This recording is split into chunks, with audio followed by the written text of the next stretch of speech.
Good morning to all my dear students. कल और परसों की क्लास में हमने पास्ट सिंपल टेंस को पढ़ा था, जिसकी स्ट्रक्चर थी उनको भी हमने पढ़ लिया था। तो इसकी जो करेक्ट फॉर्म ऑफ वर्ब्स हैं उनको हम एक साथ ही, जब पास्ट टेंस है जो ख़त्म हो जाएगा तो इसको हम करेंगे।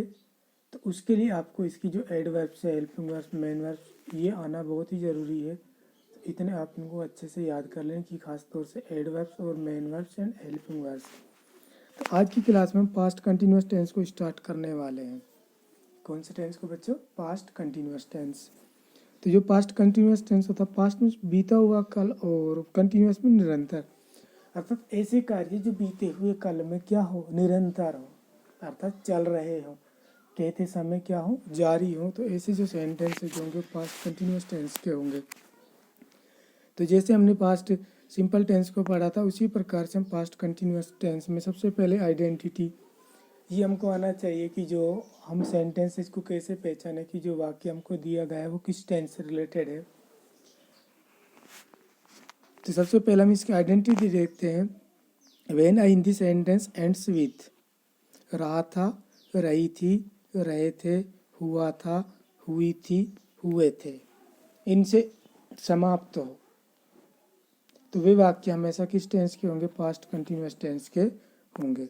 तो हम वाक्य को जो पहचानेंगे तो कैसे पहचाने, मैंने कुछ एग्जाम्पल्स लिखे हैं। जैसे कुछ बच्चे कमरे में बैठे हुए थे, तो अंत में क्या आया बच्चों? हुए थे।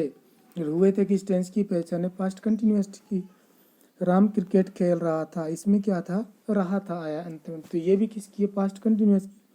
वे फुटबॉल खेल रहे थे, तो यहाँ पर रहे थे आया है, तो ये जो पहचान है वो भी किसकी है? पास्ट कंटिन्यूअस की। तो ये जो तीनों जो सेंटेंसेज दे रखे हैं वो किसके हैं? पास्ट कंटिन्यूअस टेंस के। तो जितने भी सेंटेंसेज आते हैं वो सारे किसके होते हैं? पास्ट कंटिन्यूअस टेंस के ही होते हैं। तो जहाँ पर पास्ट कंटिन्यूअस टेंस होगा वहाँ पर हेल्पिंग वर्ब कौन सी आएगी? तो हेल्पिंग वर्ब की बात करें तो हेल्पिंग वर्ब में आती है वाज और वर। कौन कौन से आते हैं? वोज एंड वर। देखो वोज सिंगुलर होती है और वर क्या होती है? प्लूरल होती है। लेकिन जो वोज है वो आई के साथ भी आता है। आई क्या होता है? सिंगुलर सब्जेक्ट होता है, बट अकॉर्डिंग टू पर्सन, इसे हम फर्स्ट पर्सन लेते हैं, फर्स्ट पर्सन के अकॉर्डिंग इसके साथ क्या आएगा? वोज का यूज किया जाएगा। तो हम बोलेंगे कि आई एंड सिंगुलर सब्जेक्ट के साथ, जितने भी सिंगुलर सब्जेक्ट हैं और जो आई है इनके साथ वोज का यूज करेंगे। जैसे आई वोज। अब singular subject he, she, it या कोई भी सिंगुलर नेम होते हैं, नाउन होती है, उन सब के साथ किसका यूज होता है? वोज का। तो जैसे he was, she was, it was, Ram was, Rohan was, ये सारे क्या हो गए? सिंगुलर सब्जेक्ट हो गए, इनके साथ वोज। वर का विद ऑल अदर सब्जेक्ट्स दे रखा, देखो विद ऑल अदर सब्जेक्ट, अर्थात सिंगुलर आई को छोड़कर जो जितने भी सब्जेक्ट्स बच्चे हैं सबके साथ किसका यूज किया जाएगा? वर का यूज किया जाएगा। जैसे आई, वी, यू, दे प्लूरल होते हैं, बट आई के साथ हम वोज लगा रहे थे, वी, यू, दे, इनके साथ प्लूरल, ये प्लूरल है तो वर का यूज होगा। और जैसे राम एंड श्याम, अब दो हो गए, एक नहीं दो, राम एंड श्याम। जैसे टीचर है, टीचर वॉज टीचिंग, ठीक है, लेकिन टीचर्स आ जाए तो टीचर्स प्लूरल हो गया, तो इसके साथ किसका यूज किया जाएगा? वर का यूज किया जाएगा। मेन वर्ब में क्या था? First form plus ING. मैंने आपको ऑफलाइन क्लासेज में बताया था कि जहाँ पर कंटिन्यूअस शब्द आ जाए तो वहाँ पर हमेशा वर्ब की फर्स्ट फॉर्म के साथ आईएनजी का यूज किया जाएगा। तो वर्ब की फर्स्ट फॉर्म के साथ आईएनजी का यूज होगा। जैसे read plus ING, read first form, इसके साथ ING, reading, playing, writing, dancing, है ना। इस प्रकार की जितनी भी वर्ब्स हैं उन सब के साथ आईएनजी वर्ब का यूज किया जाएगा। एडवर्ब्स की बात करेंगे, पास्ट प्रेजेंट कंटिन्यूअस की बात की थी तो वहाँ पर हमने देखा now, these days, at this time, at this moment, now A days, है ना। इस प्रकार की जो एडवर्ब्स थी उनका यूज हो, लेकिन वहाँ पर हम इसका पास्ट बना देंगे। जैसे पास्ट में जाएंगे तो इनका क्या बन जाएगा? पास्ट। तो पास्ट क्या होता है? देखो नाउ का देन होता है, दीज का दोज होता है, दिस का देट होता है। तो नाउ का then, those days, at that time, at that moment और वाइल, ये क्या होती है? इनकी एडवर्ब्स होती है। अब हम बात करते हैं स्ट्रक्चर्स की। स्ट्रक्चर अफर्मेटिव सेंटेंस की ये होगी subject, helping verb, was verb, main verb, ING form of verb, object plus other words. Negative की बात करते हैं तो हम जहाँ पर हमने अफर्मेटिव का जैसे स्ट्रक्चर बनाए उसमें हेल्पिंग वर्ब के बाद नोट लगा देंगे तो क्या बन जाएगा, subject, was verb, not, ING form of verb, object और अदर वर्ड्स।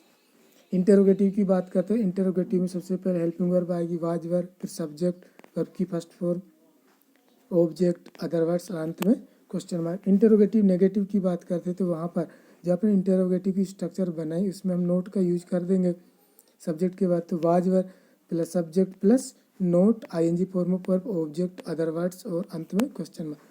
डब्ल्यूएच वर्ड की बात करते हैं, सबसे पहले जो दिया गया डब्ल्यूएच वर्ड है, वाई, वेयर, व्हेन, हाउ, है ना, वाट, ये आते हैं।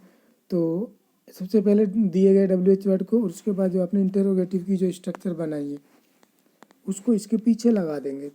तो सबसे पहले WH word, was verb, subject, verb की first form plus ING, object, other words, अंत में क्वेश्चन मार्क। यदि डब्ल्यूएच वर्ड नेगेटिव आता है तो इसमें नोट लग जाएगा, नोट कहाँ लगेगा, सब्जेक्ट के बाद लगेगा। तो बच्चों मैं सोचता हूँ कि आपको ये जो क्लास है अच्छे से समझ में आ गई होगी, तो आप इन सारी चीज़ों को अपनी नोटबुक में नोट कर लें, होमवर्क में भी करें और इनको ज़्यादा से ज़्यादा याद करें, क्योंकि ये ऐसा टाइम है जब हमारे पास बहुत सारा टाइम है, जब हम फ्री रहते हैं तो इन सारी चीज़ों को अच्छे से याद कर लेंगे। क्योंकि ये जो पास्ट अर्थात ये हम बोल सकते हैं जो टेंस है, टेंस ही हमारे इंग्लिश का बेस होते हैं।